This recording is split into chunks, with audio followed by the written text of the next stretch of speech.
Morning student, myself Preeti Kohli will be explain theme 6, the three orders. Now we take our topic, a fourth order, new towns and town people. Expansion in agriculture was accompanied by growth in three related areas, population, trade and towns. जिस जैसे agriculture का विस्तार हुआ वैसे वैसे three relatives जो हमारे three related groups भी इंक्रीज हुए, उनमें पॉपुलेशन, ट्रेड और टाउन्स थे। और इसके साथ साथ यूरोप की जो पॉपुलेशन थी वो भी 62 मिलियन अराउंड 12,000 से में, और 73 मिलियन 1300 में थी।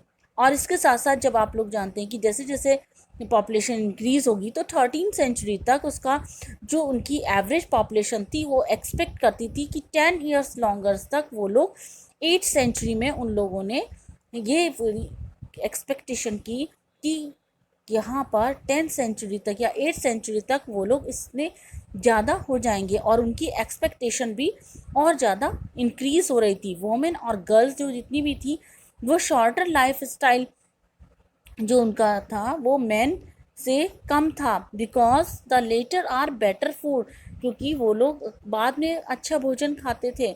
The town of the Roman empire had become deserted and ruined after its fall। जितने भी टाउन्स थे रोमन एम्पायर के वो रोमन एम्पायर को ख़त्म होने के बाद वो टाउन्स भी ruined हो गए, नष्ट हो गए थे। और इसके बाद 11th सेंचुरी में वहाँ की जो एग्रीकल्चर इंक्रीज़ हुई वो उन्हीं के पॉपुलेशन के बेस पर ही इंक्रीज़ हुई, और उन्होंने वहाँ पर जो भी सेलिंग किया, जो उन्होंने कलेक्ट करके रखा हुआ था, जितने भी टूल्स क्लॉथ्स थे वो सब वहाँ पर कलेक्ट करके रखा है और वहाँ रखा होता उसको सेल किया।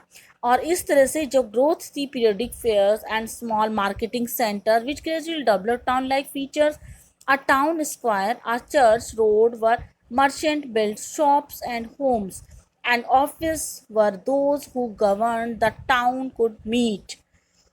इन अदर प्लेसेस दूसरी जगहों पर भी बहुत सारे लार्ज कास्टल, बिशप्स, स्टेट और लार्ज चर्चेस बिल्ड किए गए। इस तरह से इन टाउन्सेस में जो भी टैक्स पेड किया जाता था वो लॉर्ड्स के द्वारा वहाँ पर ओन जो भी उनकी लैंड होती थी वो उनकी अपनी होती थी।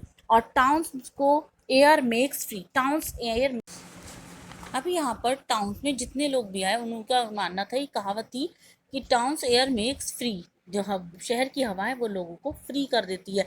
तो इसी तरह से बहुत सारे लोग आसपास से आकर यहाँ पर बस गए थे, और उनमें से बहुत सारे उन्होंने अपने अपने इंडिविजुअल अलग अलग ग्रुप्स बना लिए थे। The bigger town had population of about 30,000। उनमें जो सबसे ज़्यादा पॉपुलेशन थी 30,000 थी। They could be said to have formed a fourth order. इस तरह से उन्होंने अपना, इसलिए हम कह सकते हैं कि उन्होंने अपना अलग ग्रुप बना लिया जिसको हम फोर्थ ऑर्डर के नाम से जानते हैं। और जो उनका इकोनॉमिक ऑर्गेनाइजेशन था वो भी उन्होंने अपने अलग अलग गिल्ड बना लिए थे, जो जिसको हम ग्रुप के रूप में जानते हैं। जो जो जिस क्राफ्ट से रिलेटेड था उसने अपना अलग गिल्ड बना लिया था। और association will control the quality of product and price and its sale. उसकी प्रोडक्ट की प्राइस, क्वालिटी और सेल के ऊपर निर्भर रहती थी। इस तरह से वहाँ पर जो इतना भी 11th सेंचुरी में जो नए ट्रेड रूट्स बने हैं, जो वेस्ट एशिया से डेवलपिंग, जो कि हमने थीम 5th में भी देखा था कि किस तरह से नए नए रूट्स वहाँ पर डेवलप्ड हुए हैं, और इन सी रूट्स के द्वारा वह व्यापार या बिजनेस किया जाता था। और इंग्लिश ट्रेडर्स भी इसी रास्ते से आए थे। फ्रांस में भी in 12th century commerce and craft begin to grow. France में भी यहाँ पर कॉमर्स और क्राफ्ट स्टार्ट हुआ था, और जो अर्लियर क्राफ्ट्समैन थे वहाँ पर ट्रेवल किया था, और वहाँ पर उन्होंने ट्रेवल करने के बाद बहुत सारे अपने मैनोर से मैनोर और यहाँ पर इस one place to another goods को प्रोड्यूस करके वहाँ पर उसका ट्रेड किया जाता था। इस तरह से वहाँ पर जो भी as a number of town grow, जो भी बहुत सारे टाउन यहाँ पर ग्रो हुए हैं, तो trade continue to expand, trade भी यहाँ पर एक्सपेंड हुआ। टाउन मर्चेंट्स बने और रिच हुए, लोग पावरफुल हुए, and rivalled the power of nobility. और इस तरह से लोग एक नोबिलिटी के जो अगेंस्ट हो गए।